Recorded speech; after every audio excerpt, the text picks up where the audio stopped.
Good evening students, welcome to Learners Academy. Good evening sir. Okay, तो question number fourth करेंगे आज। Third तक हमने कल कर लिया था of exercise 8.1 chapter number 8 quadrilaterals, है ना। Question number fourth read out करते हैं। Show that the diagonals of a square are equal and bisect each other at right angles. हाँ ठीक है, क्या कह रहा है ये कि जो स्क्वायर होता है उसके जो डायगोनल्स होते हैं, ये डायगोनल्स होते हैं, ये इक्वल भी होते हैं, ये आपस में इक्वल भी होते हैं, ये एक दूसरे को बाइसेक्ट भी करते हैं, दैट मीन्स ये इसके बराबर और ये इसके बराबर, और ये बाइसेक्ट भी 90 डिग्री पे करते हैं। यानी तीनों ही बातें प्रूव करनी है एक ही क्वेश्चन में। स्क्वायर लेना है, स्क्वायर के जो डायगोनल्स होंगे वो इक्वल भी होंगे, ये बात भी प्रूव करनी है, बाइसेक्ट करेंगे वो भी प्रूव करना है, एंड राइट एंगल यानी एक दूसरे के परपेंडिकुलर होंगे वो बात भी प्रूव करनी है। तीनों बातें हमको एक ही क्वेश्चन में, स्क्वायर का मतलब स्क्वायर के डायगोनल्स के बारे में जो चीज होती है सारी की सारी चीजें इसमें प्रूव हमको करनी, समझ गए? ठीक है, तो let us draw an square. एक स्क्वायर बनाओ जल्दी से।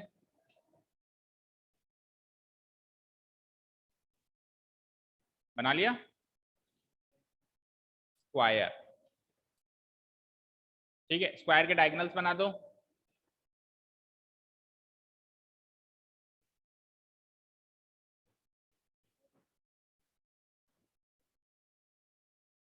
बन गए, डायगोनल्स बन गए। ए बी सी डी,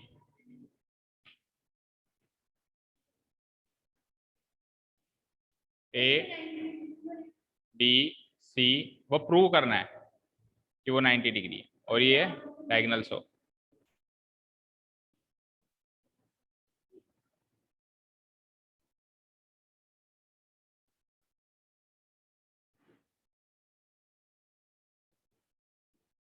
ठीक है, हो गया यहाँ तक काम।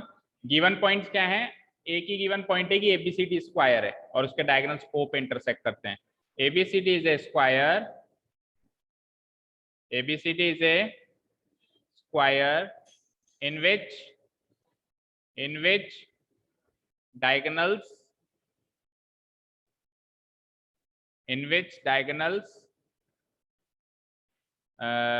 डायगोनल्स कौन कौन से हैं? देखो ए सी एंड दूसरा डायगोनल कौन सा है?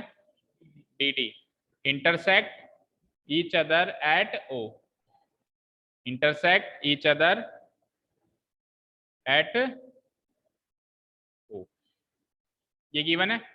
टू प्रूव क्या करना है? पहली चीज ये प्रूव करनी है कि उसके डायगोनल्स एक दूसरे के इक्वल हैं। तो इक्वल होने का मतलब हो गया ए C equals to B D.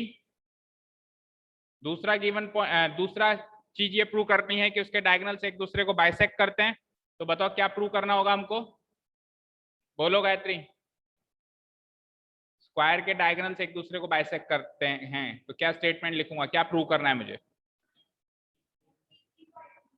क्या बोलो हितेंद्र? एसी बाइसेक्ट बीडी, तो फिर तो बीडी भी तो एसी को बाइसेक्ट कर रही है, दोनों एक दूसरे को बाइसेक्ट कर रहे हैं। बाइसेक्ट करेंगे तो रिजल्ट क्या निकलेगा?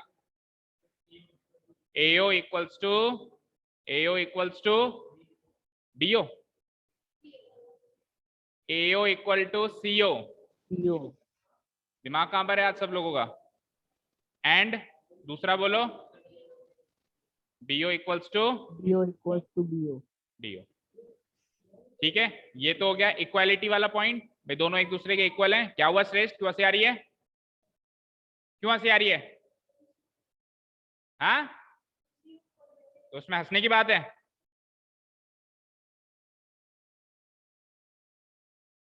AO equals to CO, BO equals to DO, ये हो गया बाइसेक्शन वाला पॉइंट। एंड तीसरा पॉइंट क्या है कि एक दूसरे के वो परपेंडिकुलर हैं, यानी कि AC परपेंडिकुलर टू BD। ये तीन बातें मुझे प्रूव करनी है। फिर से देखो, एक स्क्वायर है, इसके डायगोनल्स एक दूसरे को ओ पे छूते हैं। पहली प्रॉपर्टी है डायगोनल्स की दोनों बराबर होते हैं, ये प्रूव करना है आपको। दूसरी प्रॉपर्टी है कि दोनों डायगोनल्स एक दूसरे को बाइसेक्ट करते हैं। तो बाइसेक्ट करेंगे, जैसे AC बाइसेक्ट हुआ तो AO CO बराबर हो गया, और BD भी बाइसेक्ट हुआ तो बीओ और डीओ बराबर, ये भी प्रूव करना है मुझे। और तीसरी जो प्रॉपर्टी है डायगोनल की, कि दोनों डायगोनल एक दूसरे के क्या होते हैं, परपेंडिकुलर होते हैं, या यूं कहूं एक दूसरे को राइट एंगल पे वो इंटरसेक्ट या बाइसेक्ट करते हैं, यूं कह दूं की बात है। कुल मिला के तीसरी प्रॉपर्टी ये मुझे प्रूव करनी है कि ए सी परपेंडिकुलर है किसके, बी डी के। ठीक है, yes sir. Proof.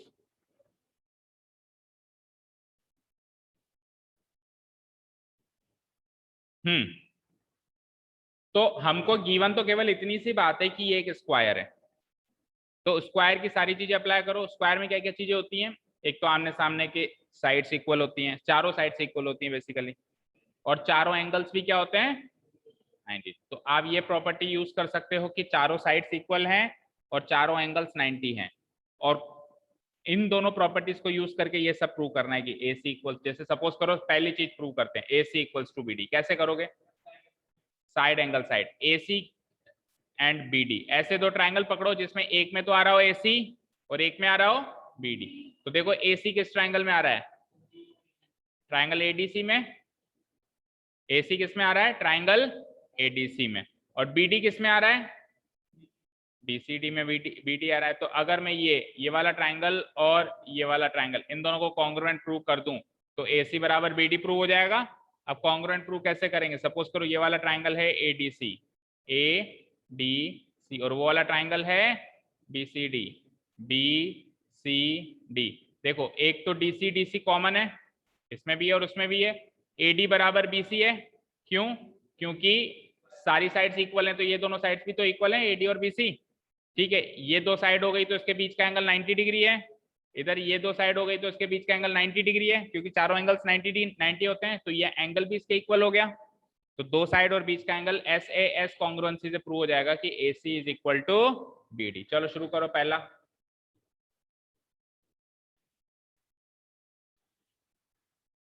Proof start करते हैं। हेयर इन ट्राइंगल, इधर से ट्राइंगल है हमारे पास एडीसी, एंड उधर से ट्राइंगल है हमारे पास बीसीडी। फर्स्ट ऑफ ऑल एक साइड ले लो, एडी इक्वल्स टू बीसी।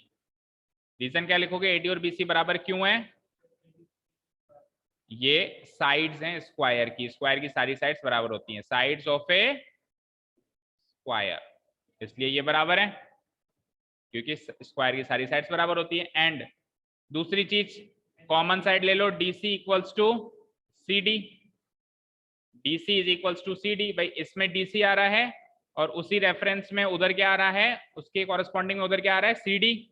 और डीसी और सी डी इक्वल क्यों होंगे बेटा, कॉमन साइड, भाई डीसी और सी डी एक ही साइड हो रही है, कॉमन साइड, दो साइड हो गई। नेक्स्ट, अब इधर एडी और डीसी के बीच का एंगल लेना पड़ेगा, और एडी और डीसी के बीच का एंगल क्या होगा, एडीसी, और वो एंगल क्या है, 90 डिग्री।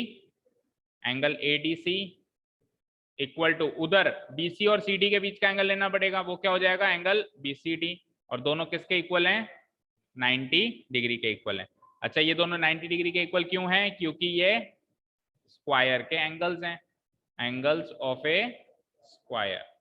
अगर आप 90 डिग्री मेंशन ना करो तो भी चलेगा, कुल मिला के दोनों इक्वल हैं, वो ज्यादा इंपॉर्टेंट बात है, क्योंकि हम आरएचएस नहीं लगा रहे ना। 90 डिग्री मेंशन करना कहाँ जरूरी होता है, जब अपन आरएचएस लगाते हैं। अभी अपन आरएचएस तो लगा नहीं रहे, तो ऐसा कोई जरूरी नहीं है कि हम 90 डिग्री मेंशन करें। ठीक है, करो तो भी ठीक और ना करो तो भी ठीक है। ठीक है बच्चों, समझ आया। देखो अब ये फ्लो में है क्या, एडी बीसी फ्लो में पहली साइड, दूसरी साइड देखो DC equal to C D, ये भी एक ही फ्लो में आ रही है। और तीसरा एंगल एडीसी और उधर बीसीडी ये भी उसी फ्लो में आ रहे हैं। ठीक है, तो दो साइड और बीच का angle by using SAS congruence rule, bye using SAS congruence rule, triangle यहां से एडीसी कॉन्ग्रुएंट है, वहां से कौन सा ट्रायंगल है, बीसीडी। एक बार अगर ये दोनों ट्रायंगल कॉन्ग्रुएंट हो गए तो सीपीसीटी से हम क्या निकाल सकते हैं, क्या रिजल्ट निकाल सकते हैं सीपीसीटी से कि AC बराबर BD। यही तो प्रूव करना था पहले गिवन पॉइंट में, पहले टू प्रूव वाले पॉइंट में, AC इक्वल्स टू BD। ठीक है, बाय CPCT प्रूव्ड। हो गया पहला पॉइंट प्रूव। चलें दूसरी ओर, सेकंड पार्ट देखते हैं। सेकंड पार्ट में क्या प्रूव करना है अपने को। एक तो ये प्रूव करना है कि AO जो है वो CO के बराबर है। अब आप खुद सोचो, AO और CO को इक्वल करने के लिए कौन से दो ट्रायंगल लेने पड़ेंगे या लेने चाहिए। एक तो ले लो AOD और एक ले लो COB। ठीक है, AOD COB। देखो एक एक एंगल तो इक्वल है, वर्टिकली अपोजिट एंगल। दूसरा नहीं, इस एंगल से काम नहीं चलेगा, इस एंगल से काम नहीं चलेगा। क्या, AD is equal to BC, एक साइड मिल गई। ठीक है, आगे बोलो। अरे ये दो ट्रायंगल लो, ये दो ट्रायंगल लो, ये वाला जैसे कल लिया था ना, ये दोनों ट्रायंगल लो। तो इस ट्रायंगल में AB is equal to BC, क्योंकि साइड्स हैं स्क्वायर की, ये कॉमन हो गया, ये कॉमन हो गया। और नेक्स्ट एक चीज और चाहिए फिर अभी तो,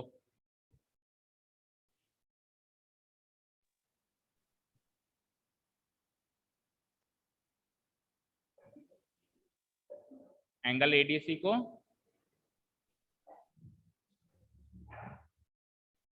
45 क्यों होगा, ऐसा क्यों होगा, वही तो प्रूव करना है।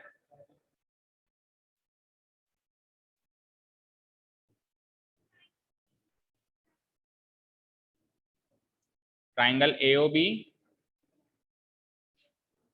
ट्रायंगल AOB और COD, वही तो लिया था। तो COB, ये दो ही तो लिया था, COB और AOB। इसमें कैसे होगा वो तो पूछ रहा हूँ। एक तो चलो ये साइड इक्वल हो गई, AB इक्वल टू BC। ठीक है, एक BO साइड हो गई कॉमन साइड। अब अगर आप इसमें ये साइड और ये साइड ले रहे हो तो बीच का एंगल ये लेना पड़ेगा, और इसमें अगर ये साइड और ये साइड ले रहे हो तो बीच का एंगल ये लेना पड़ेगा। अब ये कैसे प्रूव करोगे कि ये और ये एंगल बराबर हैं। The point is sir that AO बराबर CO। प्रूव करना है दादा, वो तो AO बराबर CO।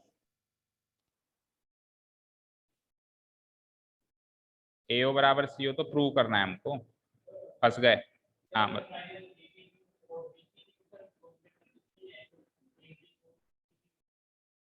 हमने क्या कर दिया अभी, वेरी गुड, क्या बोल रहे हो, हमने कॉन्ग्रुएंट प्रूव कर दिया है ट्रायंगल ADC को, किससे, ट्रायंगल BDC से। हाँ, तो उससे ये वाला एंगल इसके इक्वल हुआ है, लेकिन उससे तो ये वाला एंगल इसके इक्वल। ट्रायंगल ADB को किसके कॉन्ग्रुएंट प्रूव करें, BCD, इस वाले ट्रायंगल से। वो कैसे करेंगे, ये साइड इसके बराबर, ये साइड इसके बराबर, ये साइड कॉमन। ठीक है, हो जाएगा आसानी से। फिर उससे क्या होगा, एंगल ABD, ये वाला एंगल इक्वल टू एंगल, हाँ कर तो सकते हो। और एक बार ये दोनों एंगल इक्वल आ गए, फिर वापस आपको ये दो ट्रायंगल उठाने पड़ेंगे, यानी दो बार कॉन्ग्रुएंसी लगेगी। एक बार ये वाला एंगल इसके इक्वल आ गया, फिर वापस ट्रायंगल उठाने पड़े। चलो करो, सही तरीका है, कोई दिक्कत नहीं है। हाँ, तो ट्रायंगल DAB या ABD कैसे भी ले लो, DAB ये वाला ट्रायंगल इधर की साइड वाला, और इधर की साइड वाला ट्रायंगल कौन सा है, अगर इधर लिया है मैंने DAB तो उधर क्या लूंगा, DCB। B पे एंड कर रहे हो ना यहाँ पे आप, DAB, तो इधर भी B पे एंड करो, DCB। तो लो, इन ट्रायंगल DAB और इन ट्रायंगल DCB तीनों साइड्स इक्वल है या तो, है ना। Here in triangle DAB and triangle DCB, सबसे पहले लिखो AD equals to CD। Reason, वही साइड्स ऑफ स्क्वायर है। और दूसरा साइड कौन सी है, कॉमन साइड के अलावा बची दो साइड कौन सी है, AD is equals to CD तो लिख दिया ना, AB is equals to BC। ठीक है, इन दोनों के लिए लिख दो एक कॉमन रीजन, क्योंकि ये साइड्स ऑफ स्क्वायर हैं और स्क्वायर की सारी साइड्स क्या होती हैं, आपस में बराबर होती है। अच्छा, और तीसरा जो साइड हो जाएगी वो कॉमन हो जाएगी, कौन सी तीसरी साइड, चेक करो, बी डी, और यहां पर भी बी डी, तो बी डी बराबर B D and B D equal to B D, common side.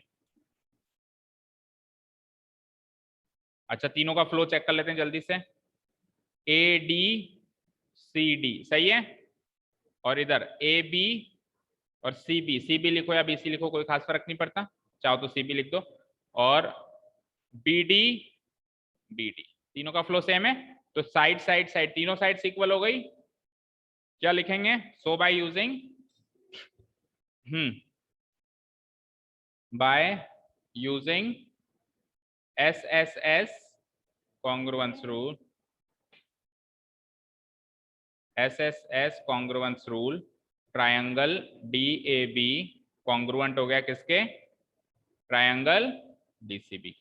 अब एक बार ये दोनों ट्रायंगल कॉन्ग्रुएंट हो गए तो इनके कॉरेस्पॉन्डिंग एंगल्स इक्वल हो जाएंगे। अपने को कौन सा एंगल इक्वल करना था, मेनली जो बी पॉइंट पे बन रहा था, ये वाला इसके इक्वल करना था। अब देखो उस वाले ट्रायंगल में बी पॉइंट पे कौन सा एंगल बन रहा है, बी वर्टेक्स पे, और इस वाले ट्रायंगल पे बी वर्टेक्स पे कौन सा बन रहा है, तो बी वर्टेक्स पे कैसे बनाओगे एंगल, डी बी ए और D B C, implies angle D B A equal to angle D B C by CPCT. अच्छा जी, अब एंगल डीबीए को दूसरा नाम क्या दे सकते हैं, डीबीए तो बड़े ट्रायंगल के हिसाब से उसका नाम है, एंगल डीबीए कहां है, एंगल डी बी ए ये वाला एंगल है, तो ये तो इस पूरे बड़े ट्रायंगल में, इस वाले ट्रायंगल में ये, ठीक है, लेकिन मुझे तो उस वाले ट्रायंगल में देखना था ना, नहीं उधर देखो उधर, मुझे तो इस वाले ट्रायंगल में देखना था,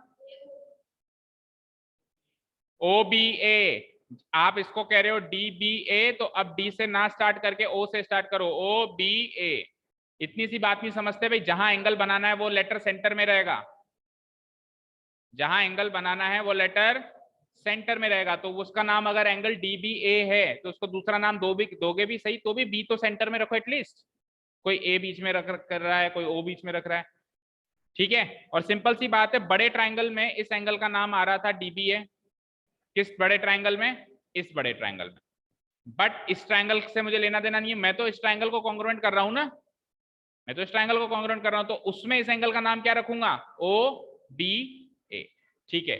और दूसरा एंगल कौन सा है वो भी देख लो, डीबीसी, और इसको क्या लिखूंगा मैं छोटे ट्रायंगल में, तो इधर से काट दो, ओ से स्टार्ट करो, ओ बी सी, तो क्या लिखेंगे, angle O B A equal to angle O B C, implies angle O B A, इसी एंगल का दूसरा नाम हो गया angle O B A, equal to उसी एंगल का दूसरा नाम हो गया एंगल ओ बी सी। इसको मार्क कर लो इक्वेशन नंबर 1, या छोड़ दो कुछ भी मत मार्क करो, प्रूव्ड अबव लिख देंगे अपन सीधे। अब आप वो दोनों ट्रायंगल उठा लीजिए, छोटे छोटे कोने कोने के जो ट्रायंगल्स थे ना, जो अपन ने उठाने की सोची थी शुरुआत में, बोलो कौन कौन से थे, ये वाला और ये वाला, तो इस ट्रायंगल को लिख सकते हो आप ए बी ओ, और उस ट्रायंगल को सी बी ओ, ठीक है। तो in triangle A B O and triangle C B O, now in triangle A B O and triangle C B O, first of all A B is equals to C B या B C, A B और C B बराबर, क्यों, sides हैं square की, sides of square, ठीक है। Common side है BO बराबर बीओ, बीओ बराबर बीओ, कॉमन साइड,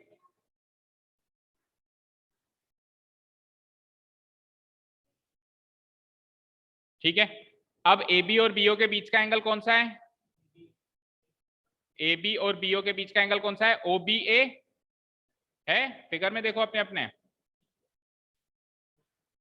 अपने अपने नोटबुक्स में फिगर बनाया आपने, ए बी और बीओ के बीच का एंगल कौन सा है, यही वाला है ओ बी ए, ठीक है ना, एंगल OBA, और उधर BC और OB के बीच का angle, angle OBC।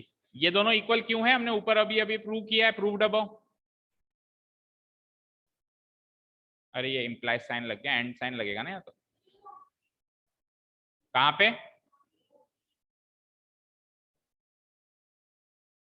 BO is equals to BO, ये DBA और ABA as per the figure एक ही एंगल है, इसका रीजन नहीं लिखते। आप फिगर में देखोगे तो एंगल DBA भी वही एंगल आ रहा है और एंगल OBA भी वही एंगल आ रहा है, तो इसका रीजन नहीं लिखते हम, है ना। हमने इंप्लाई कर दिया, इंप्लाई मतलब इधर से हम इधर आ गए, ये सेम एंगल है। DBA को मैं OBA भी लिख सकता हूं और DBC को मैं OBC। अगर फिर भी आपको रीजन लिखना है तो आप लिख सकते हो as per the figure, as per the या अकॉर्डिंग टू द फिगर, ठीक है। बाकी ना भी लिखो तो चलेगा। तो दो साइड्स और बीच का एंगल ले लिया, यहां पर भी दो साइड्स और बीच का एंगल ले लिया, तो SAS कॉन्ग्रुएंसी से दोनों ट्राइंगल कॉन्ग्रुएंट हो गए। So by using SAS congruency, SAS congruency, triangle ABO equal to triangle CBO। एक बार अगर ये दो ट्रायंगल कॉन्ग्रुएंट हो गए तो हमको क्या चाहिए था, यहां से AO बराबर CO, यही चाहिए था। तो AO बराबर CO प्रूव हो सकता है ना, हो सकता है, AO बराबर CO बाय CPCT। पर उसमें दो बातें प्रूव करनी थी, AO बराबर CO के साथ साथ और क्या क्या प्रूव करना था, BO बराबर DO। अब BO बराबर DO करने के लिए क्या करें, दिस इक्वल टू दिस करने के लिए क्या करें बताओ, ये दो ट्राइंगल लो, ठीक है। अभी आपने क्या प्रूव किया, ये एंगल इसके बराबर प्रूव किया है। अब आपको क्या करना पड़ेगा, BO बराबर DO के लिए क्या करना पड़ेगा बोलो,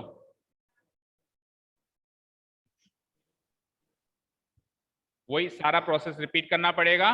देखो क्या क्या करना पड़ेगा, सबसे पहले तो आपको ये एंगल इसके इक्वल करना पड़ेगा। ये एंगल इसके इक्वल करने के लिए कौन से दो ट्राइंगल लोगे, दिस वन बड़ा वाला एंड दिस वन बड़ा वाला। इसमें ये साइड इसके इक्वल है, ये साइड इसके इक्वल है और ये कॉमन साइड है, ठीक है। तो बाय CPCT ये दोनों एंगल इक्वल हो जाएंगे। एक बार ये दोनों एंगल इक्वल हो गए, अब आप ये दो ट्राइंगल ले लो, कौन कौन से, DAO और BAO, ठीक है। ये दोनों ट्राइंगल कॉमन हो जाएंगे तो फिर DO बराबर B हो जाएगा ना, ठीक है। हाँ दो नहीं, और कोई तरीका नहीं, ठीक है, क्लियर है, और कोई तरीका इसमें नहीं है।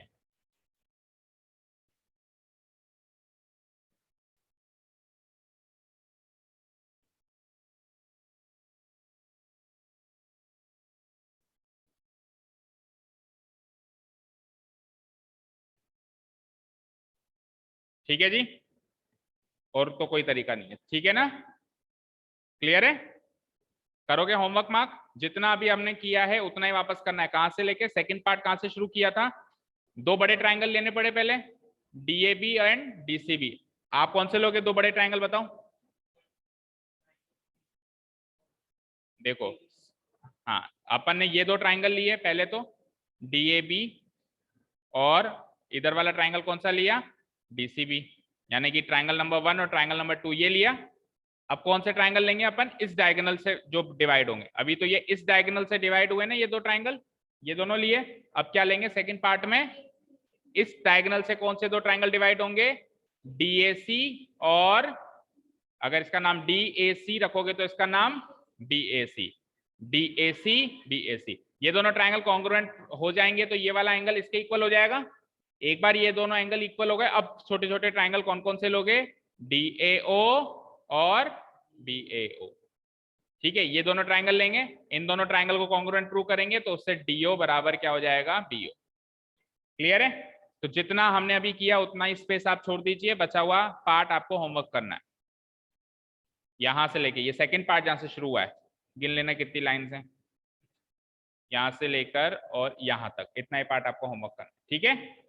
थर्ड पार्ट, अब थर्ड पार्ट हमको क्या प्रूव करना है कि दोनों एक दूसरे के परपेंडिकुलर है, this is perpendicular to this, ये प्रूव करना है, ठीक है।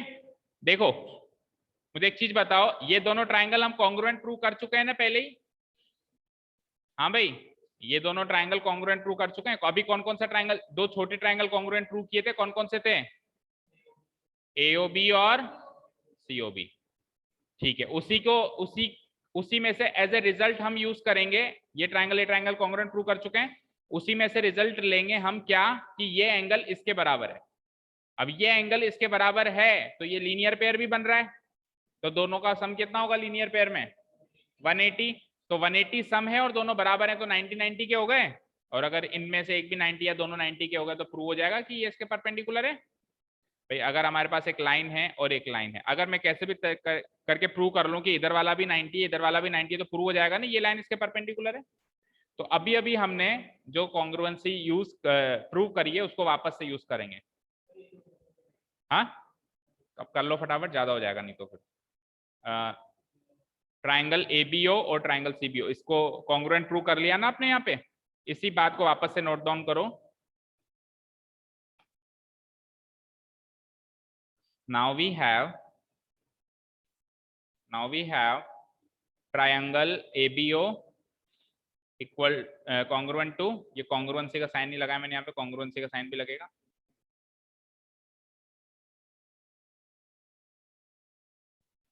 Triangle ABO congruent to triangle CBO। ठीक है, ये हमारे पास ऑलरेडी है, तो इससे हम बाई सिंप्लिसिटी क्या प्रूव कर, लिख दो प्रूव्ड अबव, ऑलरेडी प्रूव किया हुआ है ऊपर। तो इससे हम बाई सिंप्लिसिटी क्या प्रूव कर सकते हैं, ओ पे एंगल क्या बनेगा, यहां से एंगल AOB, और वहां से क्या बनेगा एंगल COB, AOB और COB। ठीक है, इसको नेक्स्ट इक्वेशन मार्क कर दो, कौन सी इक्वेशन रहेगी, एक पहली इक्वेशन चल रही है शायद, है ना, इक्वेशन 1 मार्क कर दो इसको। ऑल्सो इन दोनों का सम 180 होगा, angle AOB plus angle COB equal to क्या होगा, 180 डिग्री होगा। क्यों होगा, इसको इक्वेशन नंबर 2 मार्क कर दो, और रीजन नीचे लिख देता हूं मैं, because they form linear pair. अब दोनों एंगल्स जो बराबर भी हैं और दोनों का सम भी 180 है, तो कितना कितना मिलेगा, दोनों को बराबर बराबर भी बांटना है, और टोटल कितना है 180, तो कितना कितना डिवाइड होगा दोनों में, 90 90। So angle AOB equal to angle COB equal to कितने कितने डिग्री के बनेंगे, 180 डिग्री डिवाइडेड बाय 2, आधे आधे कर दो तो कितने कितने के बनेंगे, 90 90 डिग्री के बनेंगे। और अगर ये दोनों एंगल 90 90 डिग्री के बनेंगे, hence we can say that कि AC is perpendicular to BD। Proved.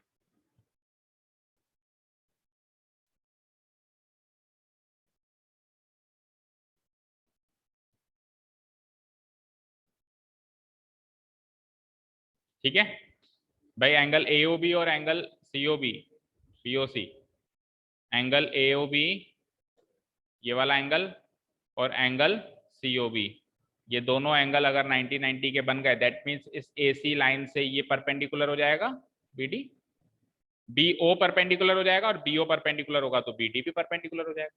चाहो तो दो स्टेप में कर सकते हो, पहले आप ये लिख सकते हो कि ये एंगल और ये एंगल 90 डिग्री हैं, तो AC लाइन से BO परपेंडिकुलर होगा, और उसके अगली स्टेप में लिख सकते हो अगर AC लाइन से BO परपेंडिकुलर है तो AC लाइन से BD भी परपेंडिकुलर होगा, क्योंकि BD क्या है, BO का ही तो एक्सटेंशन है, BO को ही तो आगे बढ़ा के BD बनाया, तो वो परपेंडिकुलर है छोटा पार्ट, तो BD पूरा वाली लाइन भी क्या हो जाएगी, परपेंडिकुलर हो जाएगी। ठीक है, क्लियर है।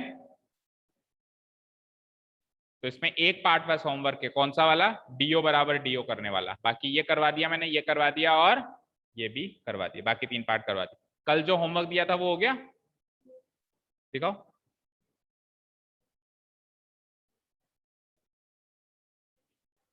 हाँ,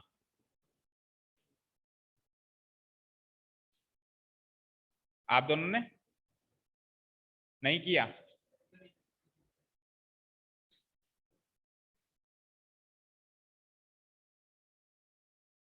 थोड़ा गैप दिया करो, जैसे एक पॉइंट प्रूव किया है एक साथ, ऐसे ये ऐसा लगता है जैसे रफली कर रखा है। हम्म,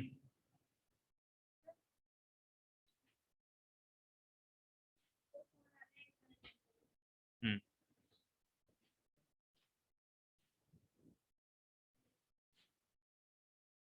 कौन सा वाला है? ये किसकी नोटबुक है? किसकी? अच्छा अच्छा, श्रेष्ठ की। अच्छा, ये यहाँ की है इसने।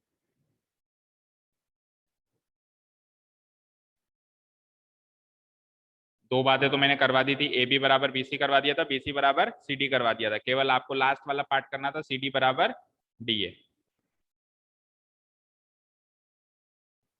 ठीक है, आप दोनों ने? क्यों भूल गई? क्या हुआ? A B equals to B C मैंने करवा दिया था प्रूव, फिर इक्वेशन नंबर 1 बना दी थी, फिर B C equals to C D, ये इक्वेशन नंबर 2 बना दी थी, दिखाओ, और C D is equals to A D. आपने घर पे किया है? तो फिर घर पे नहीं किया तो यहीं पे कर दिया था क्या? A B is equals to C B, ये यहाँ पे प्रूव कर दिया था अपन, है ना? ए बी सी डी से रोम्बस प्रूव करना है ना आपको। ठीक है, फिर सेकंड पार्ट इक्वेशन 2 में B C is equals to T C, तो थर्ड पार्ट आपने किया ही नहीं। Third part A D is equals to, देखो, A B is equals to B C is equals to D C, तो third part में A B is equals to D C prove होगा ना, तभी तो चारों बराबर होंगे। देखो 4 लोग हैं, पहले को दूसरे के इक्वल किया, दूसरे को तीसरे के इक्वल किया, ये इतना तो मैंने करवा दिया, है ना? अब तीसरे को चौथे के इक्वल करना है, आपका काम ये था, ताकि उससे क्या हो जाए, चारों इक्वल हो जाए। तो A B B C equal हो गया, दूसरा तीसरा इक्वल हो गया, अब तीसरा चौथा, यानी D C is equals to चौथी साइड कौन सी होगी? A B B C C D A D. तो D C is equals to A D prove करना था, आपने B is equals to A D prove किया है, D C is equals to A D prove करना है। फिर जाके फ्रॉम इक्वेशन, प्लस नहीं करना बेटा, from equation 1 2 and 3 A B is equals, हाँ, फ्रॉम इक्वेशन, तीनों इक्वेशन को साथ में रीड करेंगे तो हमको क्या मिलेगा? We get A B is equals to B C is equals to C D is equals to A D, चारों साइड्स इक्वल हो गई, so quadrilateral ABCD is a rhombus. ठीक है, आपने कुछ भी करके इन दोनों को इक्वल किया है ना, ये मत करो, क्या करोगे? ए बी बी सी हो गया, बी सी सी डी हो गया, अब C D A D, C D A D करना है, तो ए डी तो लिया, यहाँ सी डी आना चाहिए। अब आप इसमें से ट्राइंगल सोचो कि सी डी ए डी किस में आएगा, सी डी और ए डी, दैट मीन्स ये दो triangle.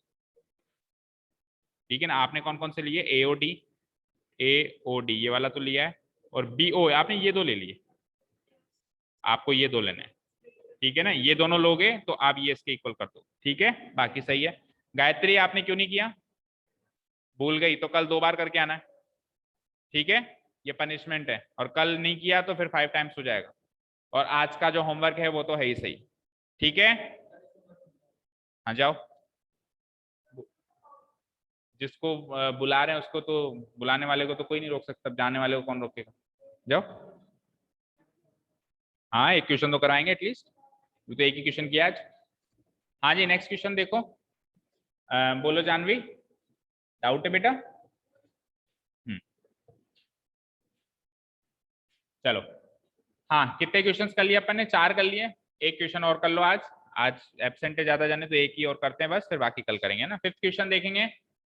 Show that if the diagonals of a quadrilateral are equal and bisect each other at right angle then it is a square।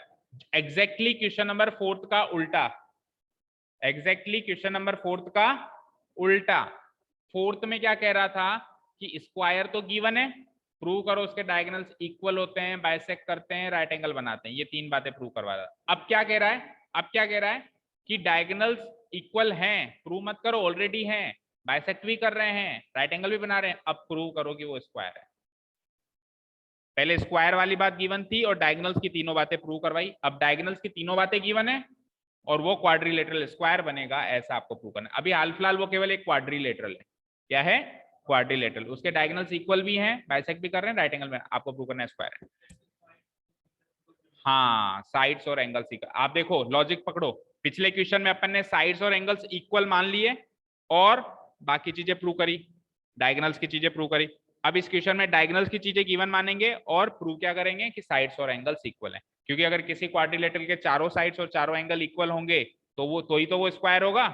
आपको prove करना है square है, दैट मीन्स आपको ये prove करना है उसके चारों साइड्स भी इक्वल हैं और उसके चारों एंगल्स भी इक्वल।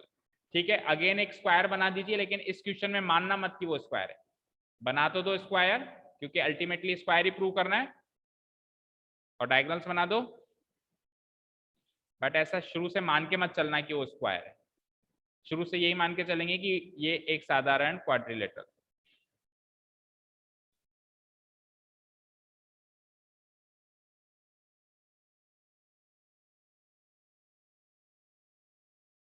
ए बी सी डी और ये ओ।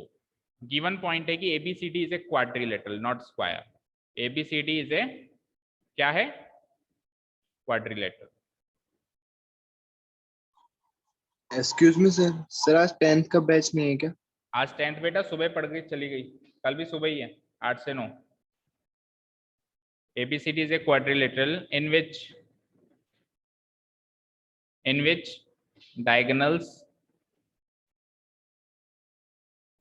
diagonals AC and BD intersect each other at O। ये तो हो गया पहला गिवन पॉइंट। दूसरा गिवन पॉइंट, ये तो हो गया पहला गिवन पॉइंट कि एबीसीडी एक क्वाड्रिलेटरल है जिसके डायगोनल्स जो हैं एक दूसरे को ओ पे छूते हैं। तो ये मैं ये कह सकता हूं ये किससे मैच कर रहा है पता है क्वेश्चन? थर्ड से। थर्ड में भी क्वाड्रिलेटरल था, अभी भी क्वाड्रिलेटरल है। उसके डायगोनल्स बाइसेक्ट करते थे राइट एंगल पे, इसके बाइसेक्ट भी करते हैं राइट एंगल पे, पर इक्वल भी हैं। तो उसके केवल बाइसेक्ट करते थे राइट एंगल पे, इसलिए वो रोम्बस ही प्रूव कर किया था हमने। इसके बाइसेक्ट करते हैं राइट एंगल पे और साथ में इक्वल भी है, इसलिए वो स्क्वायर प्रूव करवा रहा है। तो एग्जैक्टली क्वेश्चन नंबर थर्ड की कॉपी है एक तरीके से। जो क्वेश्चन नंबर थर्ड में किया वही काम हमको यहाँ करना है। ठीक है, हाँ दूसरा गिवन पॉइंट कि डायगोनल्स इक्वल हैं, that means AC equals to BD। तीसरा गिवन पॉइंट डायगोनल्स बाइसेक्ट कर रहे हैं, दैट मींस AO बराबर CO एंड DO बराबर DO। जो भी चीजें हमने पिछले क्वेश्चन में प्रूव करी वो सारी की सारी इधर गिवन है। एंड लास्ट गिवन पॉइंट क्या है कि परपेंडिकुलर है, यानी कि चारों एंगल 90 डिग्री हैं। कौन कौन से? Angle AOB equal to angle DOC equal to angle COD equal to angle AOD, चारों एंगल 90। क्वेश्चन नंबर थर्ड में बस ये वाला पॉइंट गिवन नहीं था, चेक कर लो चाहे से, बाकी ये 3 पॉइंट गिवन थे। बाइसेक्ट करने वाला पॉइंट गिवन था, 90 डिग्री वाला पॉइंट गिवन था, बट इक्वल होने का पॉइंट गिवन नहीं था। इसमें ये एक्स्ट्रा है। और प्रूव क्या करना है? उसमें प्रूव करना था quadrilateral ABCD is a rhombus, इसमें क्या प्रूव करना है? Quadrilateral ABCD is a square.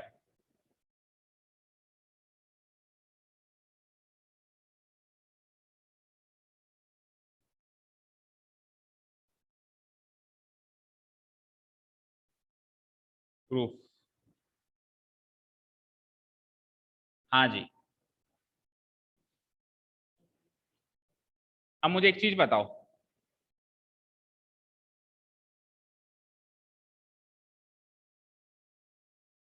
इस पॉइंट को अगर मैं हटा दूं, इस पॉइंट को अगर मैं हटा दूं, तो बचे हुए 2 पॉइंट से आप रोम्बस तो प्रूव कर ही सकते हो। थर्ड क्वेश्चन में किया है आपने, सेम टू सेम छाप दो एज इट इज। समझ में आया भाई? थर्ड क्वेश्चन में क्या था? बाइसेक्शन वाला पॉइंट गिवन था, 90 डिग्री वाला पॉइंट गिवन था, तो उससे अपन ने इसको रोम्बस प्रूव कर दिया था, यानी चारों साइड इक्वल कर दी थी। अब अपन इसमें एक्स्ट्रा ये पॉइंट, पहले रोम्बस प्रूव करेंगे, पहले तो इस पॉइंट को बिल्कुल भूल कर केवल ये 2 पॉइंट यूज करके अपन इसको क्या प्रूव करेंगे? रोम्बस प्रूव करेंगे। रोम्बस एक बार अगर ये प्रूव हो गया, उसके बाद अपन लिखेंगे कि डायगोनल्स भी बराबर है साहब। अगर रोम्बस प्रूव हो गया उसके बाद फिर अपन इस पॉइंट को यूज करेंगे, आगे की कहानी बात की होगी। तो जो क्वेश्चन थर्ड में किया same to same copy paste करो। बोलो क्वेश्चन थर्ड में हमने कहां से स्टार्ट किया था और कैसे स्टार्ट किया था? बताओ। साइड्स को इक्वल करना था ना अपने को, ट्राइंगल AOB और ट्राइंगल COB, इन दोनों को लिया। पहला नंबर ट्रायंगल, दूसरा नंबर ट्रायंगल, इसके अंदर AO बराबर CO गिवन है, DO BO कॉमन साइड, और तीसरी चीज एंगल AOB 90 डिग्री और एंगल COB 90 डिग्री। इससे ये ट्रायंगल इसके कॉन्ग्रुएंट हो गया। उससे अपन ने CPCT से क्या निकाला, AB बराबर BC। फिर ये दोनों ट्रायंगल लिए, उससे क्या निकाला, BC बराबर CD। फिर ये दो ट्रायंगल लिए, उससे क्या निकाला, CD बराबर AD। और फिर चारों से प्रूव कर लिया कि AB is equals to BC is equals to CD is equals to AD, therefore ABCD is a rhombus. करो फटाफट छापो, करो करो करो, कॉपी पेस्ट ही तो करना है कृष्ण मेथड का। बोलो पहले कौन सा ट्रायंगल लिया था, AOB एंड क्या, COB। सबसे पहले AO बराबर CO गिवन पॉइंट, दूसरा एंगल बताओ कौन सा, angle AOB equal to angle COB, ये भी दोनों भी इक्वल है, ये भी गिवन में ही है। और तीसरा DO बराबर BO कॉमन साइड, BO बराबर BO कॉमन साइड, तो दो साइड्स और बीच का एंगल आ रहा है। So by using SAS, so by using SAS congruence rule, triangle AOB equal to triangle, ओ मतलब इक्वल टू का मतलब क्या, कॉन्ग्रुएंट टू ट्रायंगल COB। तो बाय CPCT क्या आ जाएगा, AB बराबर CB। Equation number 1। कल का ही एक तरीके से हाईलाइट चल रही है, कल की रिवीजन चल रहा है कल ही का। अगेन दूसरा ट्रायंगल कौन सा लिए थे, दो, again in triangle BOC and triangle DOC। इसमें क्या क्या लिया, BO बराबर DO गिवन, BO बराबर DO गिवन, और angle BOC, angle BOC equal to angle DOC, ये भी दोनों इक्वल हैं, गिवन है, क्योंकि सारे ही एंगल 90 डिग्री थे ना बीच में O पे, ये भी हो गया गिवन। और तीसरा CO बराबर CO common side.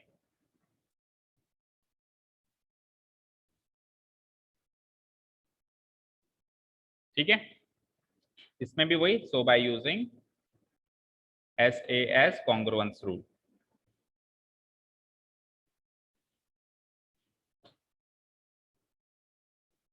Triangle, triangle BOC congruent to triangle DOC। अच्छा ये बाय CPCT लिखना था, सॉरी, मतलब इक्वेशन 1 लगा के नीचे रीजन भी लिखना था बाय CPCT। सिमिलरली इधर भी, इधर से CPCT से क्या निकालेंगे हम, क्या चीज प्रूव हो जाएगी, BC is equals to DC। ये हो गई इक्वेशन नंबर 2, और रीजन वही सेम बाय CPCT। अब इतना तो कल मैंने करवा दिया था, उसके बाद तीसरी चीज आपको होमवर्क दी थी। ठीक है, तो अब आप मैं कर ही देता हूं, चेक ही कर लो अगर गलत किए तो। अगेन इन ट्रायंगल, जिन्होंने नहीं करी, जैसे गायत्री आपने नहीं करी है तो चेक कर लेना। अब कौन कौन से ट्रायंगल लोगे, DOC एंड DOA। सबसे पहले तो CO is equals to AO given,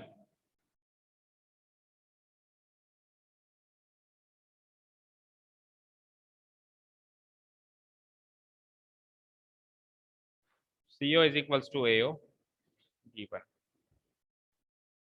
दूसरा एंगल बोलो, एंगल DOC या COD भी लिख सकते हो, equals to angle DOA, COD लिखो, आपने उसमें गिवन पॉइंट में COD लिखा है ना, और उधर AOD लिखा है, तो जो गिवन पॉइंट में लिखा वही लिखो। And angle COD equal to angle AOD, ये भी गिवन पॉइंट है, दोनों 90 के इक्वल है। और तीसरा कॉमन पॉइंट क्या होगा इसमें, OD equals to OD common side, वो की वही line. So by using Pythagoras theorem, sorry sorry sorry, वहां पे 10th में पाइथागोरस चल रहा है ना, तो वही flow, SAS congruence rule, triangle DOC congruent to triangle DOA, और यहां से CPCT से क्या लेंगे, DC is equals to, CD लिख लो, नहीं तो CD इक्वल्स टू AD। ठीक है, ये इक्वेशन नंबर 3, और ये इसका रीजन भी वही सेम, बाय CP। अब इक्वेशन 1 2 3 को एक बार साथ में लिखते हैं। नाउ वी हैव, क्योंकि वो दूर दूर है ना, कोई कहाँ है कोई कहाँ है, कोई कंपैरिजन अच्छे से नहीं हो पाएगा। एक बार तीनों को साथ में लिख देते हैं, फिर कंपैरिजन अच्छे से होगा। बोलो इक्वेशन 1 क्या है, चेक करके बताओ। AB is equals to CB, equation 1। Second बोलो BC is equals to, DC है यहाँ पे, DC ना, ठीक है, इक्वेशन 2। एंड तीसरी, अब देखो पहले तो ये काम करो, इनके नाम सेम करो, अलग अलग हो रहे हैं ना। देखो यहाँ पे आप इसको BC कह रहे हो, यहाँ पे CB कह रहे हो, तो या तो दोनों जगह BC कहो या फिर दोनों जगह CB कहो। तो BC कह देते हैं, BC कह देते हैं ना, इस CB को भी BC कर देता हूं मैं इक्वेशन 1 में, और BC is equals to DC मत कहो, उसको भी CD कह दो फिर। ठीक है, ये 3 इक्वेशंस एक साथ नोट कर ली। अब इन तीनों इक्वेशन से हमको क्या मिलेगा, now from equation 1 2 and 3, from equation 1 comma equation 2 and equation 3 we get, हाँ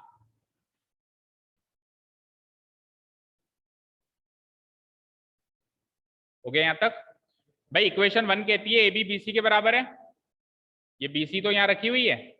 इक्वेशन 2 कहती है BC CD के बराबर है, ये CD तो यहाँ रखी हुई है। इक्वेशन 3 कहती है CD AD के बराबर है। तो एक तरीके से मैं कह सकता हूँ ये इसके बराबर है, ये इसके बराबर है, ये इसके बराबर है, तो आखिरी वाली भी चौथी के बराबर हो ही जाएगी। यानी AB BC CD AD ये चारों बराबर हो जाएंगे आपस में, अगर तीनों इक्वेशन को साथ में रीड करें। बोलो, सपोज करो मैं हूं पुलिस इंस्पेक्टर कमिश्नर, मेरे पास 3 ऑफिसर हैं, इक्वेशन 1 इक्वेशन 2 इक्वेशन 3, मैंने तीनों को छानबीन के लिए भेजा। तो इक्वेशन 1 यानी जो पहला ऑफिसर है वो ये खबर लाया सर AB और BC बराबर है, तो मेरे को विश्वास है उस पर, उसकी बात मान ली मैंने कि हाँ भाई सही बोल रहा होगा, मेरा ऑफिसर है। फिर दूसरे से पूछा तू क्या खबर लाया, उसने कहा सर BC और CD बराबर है। तो अब मेरे लिए तो दोनों ही वफादार हैं, तो मेरे को इसकी बात भी माननी पड़ेगी और इसकी बात। ये कह रहा था AB BC के बराबर है और ये कह रहा था BC CD के बराबर है, तो दोनों की बात अगर मैं मानूं तो AB BC CD तीनों बराबर हुए। अब तीसरा आया आखिरी में, वो क्या कहता है कि साहब CD भी किसके बराबर है, AD के बराबर है। मेरे तो तीनों ही वफादार हैं, तीनों पे विश्वास है मुझे, तो फिर तीनों की अगर मैं बात मानूं तो AB BC CD और AD चारों ही आपस में बराबर हो जाएंगे। ठीक है, तो फ्रॉम पहला ऑफिसर दूसरा ऑफिसर तीसरा ऑफिसर, तीनों ऑफिसर की साथ में अगर मैं बात मानूं तो AB is equals to BC is equals to CD equals to AD। और अगर किसी क्वाड्रिलेटरल की चारों साइड्स इक्वल हो जाए तो क्या लिख सकते हैं अपन कि quadrilateral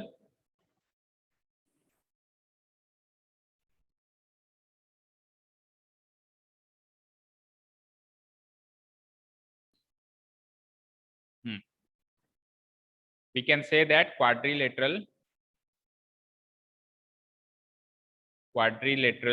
ABCD is a rhombus। चारों साइड्स इक्वल प्रूव हो गई, तो रोम्बस तक तो आ गए अपन। अब बस एक सीढ़ी और आगे चलनी है स्क्वायर तक जाने के लिए, इसके डायगोनल्स बराबर करने। ठीक है ना, हाँ हाँ सॉरी, चारों साइड्स बराबर हो गई, चारों एंगल्स अपने को 90 डिग्री के करने हैं। अच्छा, चारों एंगल 90 डिग्री के करने जरूरी है क्या, अगर एक भी कर दें तो काम चल जाएगा? क्यों? क्योंकि रोम्बस तक तो आ गए। अब रोम्बस के आमने सामने के एंगल तो इक्वल होते ही हैं, होते नहीं होते हैं? देखो सपोज करो ये रोम्बस तक तो आ गए साहब हम, ये रोम्बस है ये। अब रोम्बस के आमने सामने के एंगल तो इक्वल होते हैं, तो ये इसके बराबर होगा और ये इसके बराबर होगा, होगा ना। अब अगर मैं प्रूव कर दूं कि ये एंगल 90 डिग्री है तो उसके सामने वाला वो भी 90 प्रूव हो जाएगा। 90 90 कितने हुए 180, टोटल 360 होता है। तो 360 में से 180 तो ये दोनों ले गए, बचे कितने वापस 180, और वो 180 भी आधे आधे बटेंगे, वो 180 भी आधे आधे बटेंगे क्योंकि ये दोनों भी बराबर है। तो केवल एक एंगल 90 प्रूव करती, चारों एंगल 90 प्रूव हो जाते हैं। बहुत सारे लॉजिक्स हैं, बहुत सारे लॉजिक से आप प्रूव कर सकते हो कि देखो जैसे अगर ये 90 प्रूव कर लिया तो ये पैरेलल भी हैं, alternate angles on the same side से भी कर सकते हो 180। और कल भी एक लॉजिक बताया मैंने आपको, भाई दो एंगल 90 प्रूव कर दो, चलो आमने सामने के मत करो, ये दो एंगल 90 प्रूव कर दो, ये वाला और ये वाला, फिर इसके सामने ये वाला एंगल 90 हो जाएगा और उसके सामने वो वाला एंगल 90। कल इसी लॉजिक से अपन ने रेक्टेंगल प्रूव किया था, तो उसी लॉजिक से अपन अब इसको स्क्वायर प्रूव कर देंगे। तो कल बेसिकली मैंने जो क्वेश्चन नंबर 3 है वो यहां तक करवा के छोड़ा था, कहां तक, इक्वेशन 2 तक, यहां तक करवा के छोड़ा था।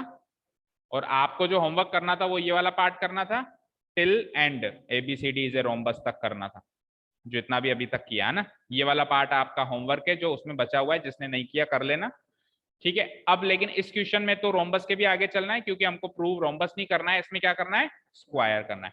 स्क्वायर के लिए वही हमको 90 डिग्री प्रूव करना है चारों एंगल, है ना। आ जाइए, कौन से दो ट्रायंगल लें ताकि वो 90 डिग्री प्रूव हो जाएं, बोलो। हमने ये दोनों ट्रायंगल लिए थे शायद कल, ये वाला और ये वाला, DC बेस लिया था नीचे वाला, और ये दो ट्रायंगल लिए थे जिसमें AD बराबर BC, क्यों, रोम्बस तो प्रूव हो ही गया है ना, तो आमने सामने के साइड्स बराबर हो जाएंगी, DC कॉमन साइड और इसके बीच का एंगल ये इसके बराबर होगा क्या, AC is equal to BD कहां से आएगा, अच्छा गिवन है, वेरी गुड, गिवन है ना, AC is equal to BD, तो साइड से हो जाएगा कि ये दोनों ट्रायंगल क्या हैं, कॉन्ग्रुएंट हैं। चलो तो नाउ इन ट्रायंगल नाम पढ़ लो, यहां से क्या होगा, ADC और BCD, ADC एंड BCD, यानी कि अब अपन वो वाला पार्ट कर रहे हैं जो अपन ने क्वेश्चन नंबर 2 में किया था, ये वाला पार्ट कि डायगोनल्स ऑफ पैरेललोग्राम अगर इक्वल हैं, देखो इधर देखो एक बार स्क्रीन पे, डायगोनल्स ऑफ पैरेललोग्राम अगर इक्वल है तो वो रेक्टेंगल है, तो यही चीज तो अब अपन कर रहे हैं, अपन अब क्या कर रहे हैं, diagonals of a rhombus are equal कर रहे हैं, रोम्बस तक तो आ गए ना, इसको इक्वल करके क्या प्रूव कर रहे हैं कि ये स्क्वायर। तो आगे का काम वो का वही होगा जो इस क्वेश्चन में काम था, तो एक्चुअली क्वेश्चन नंबर 2 और 3 के दोनों का काम मिला दें तो वो दोनों का काम 5th में है, और मतलब 4th में, 5th में, हाँ 5th में, 5th, ठीक है।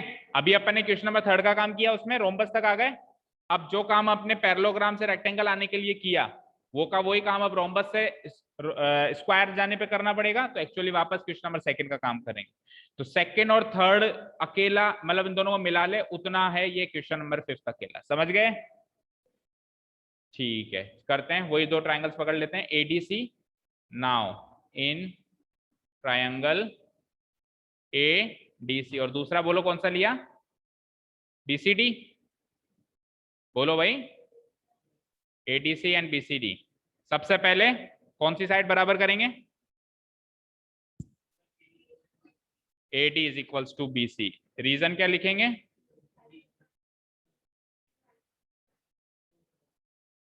AD is equals to BC जो है वो प्रूव्ड अबव कहां किया अपन ने, AD और BC क्या है मुझे ये बताओ, आमने सामने की साइड है ना, ये क्या प्रूव कर दिया अपन ने कि रोम्बस है, तो रोम्बस की सारी साइड से इक्वल होती है, तो आमने सामने की क्या, सीधे से लिखो sides of rhombus, sides of a rhombus, rhombus की सारी साइड्स बराबर है ना, अपन ने तो दो को ही कंपेयर किया पर सारी बराबर। दूसरा पॉइंट बोलो, DC बराबर CD कॉमन साइड, DC बराबर CD कॉमन साइड, और वो जो एक गिवन पॉइंट मैंने कहा था आल फिलहाल छोड़ देना, अब उसको यहाँ यूज करेंगे, AC बराबर BD गिवन, तो SSS कॉन्ग्रुएंसी लग गई। सो by using SSS congruence rule, triangle ADC congruent to triangle BCD। फिर क्या किया था हमने, याद करो उस क्वेश्चन में CPCT से क्या निकाला था बेटा, कि एंगल एडीसी इक्वल है किसके, एंगल बीसीडी के, यही किया था और उसको एक इक्वेशन मार्क कर दी थी। बोलो अगली इक्वेशन कौन सी है, पहली है क्या इस क्वेश्चन में, फोर्थ क्यों, तीन इक्वेशन, हाँ अपन ने उसमें प्रूव कर दी थी, हाँ तो इसको इक्वेशन नंबर 4। अब इन दोनों का सम 180 होगा, क्यों, क्योंकि ये alternate angles on the same side of transversal है, तो उसके लिए अपन को क्या लेना पड़ेगा, कौन सी दो साइड्स पैरेलल लेनी पड़ेगी, एडी और बीसी। भाई ये दोनों एंगल का सम 180 प्रूव करने के लिए क्या करना पड़ेगा, एडी और बीसी को पैरेलल लेना पड़ेगा और डीसी को क्या लेना पड़ेगा, ट्रांसवर्सल लेना पड़ेगा, तब जाके ये दोनों angle alternate angles on the same side of transversal बन पाएंगे। तो क्या लूंगा मैं, एडी पैरेलल बीसी। अच्छा क्यों होंगे एडी पैरेलल बीसी, रीजन क्या दोगे, क्योंकि रोम्बस तो प्रूव हो ही गया है और रोम्बस के आमने सामने की साइड्स क्या होती हैं, पैरेलल होती हैं। तो now AD parallel BC reason में डाल दो क्योंकि ये ऑपोजिट साइड्स हैं रोम्बस की। Now AD parallel BC, reason opposite sides of rhombus,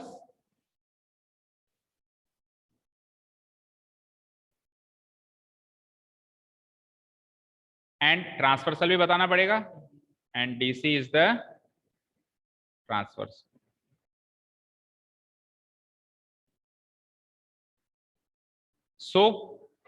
so angle ADC plus angle BCD दोनों सप्लीमेंट्री होंगे ना, सप्लीमेंट्री का मतलब दोनों का सम क्या हो जाएगा, 180। Reason alternate angles on the same side of man, alternate angles on the same side of transverse। ठीक है, इसको मार्क कर लो इक्वेशन नंबर, अगली कौन सी है, फिफ्थ। अब फोर्थ और फिफ्थ को साथ में रीड करो। फोर्थ कहता है कि ये दोनों बराबर हैं, फिफ्थ कहता है कि इन दोनों का सम 180 है, तो फिर दोनों 90-90 हो जाएंगे, 90 इसको मिलेगा और 90 इसको मिलेगा, क्योंकि दोनों का सम जोड़ तो 180 और दोनों बराबर भी हैं।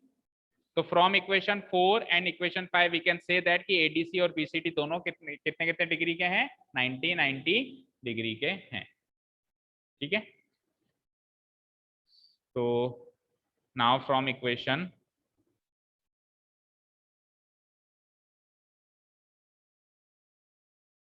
3 and equation, oh sorry 4 and 5 है ना, 3 एंड 4 नहीं, 4 and 5। From equation 4 and equation 5 we get क्या प्राप्त हुआ, ये angle ADC equal to angle BCD है और 180 के हाफ होंगे, यानी कि कितने कितने डिग्री के होंगे साहब, 90।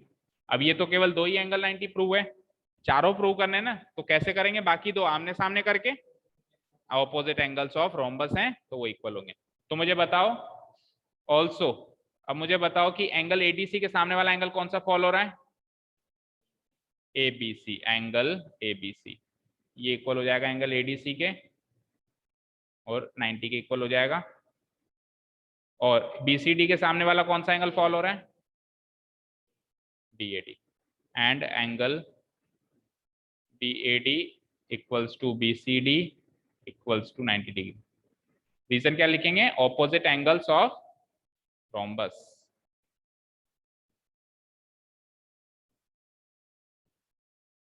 Opposite angles of a rhombus.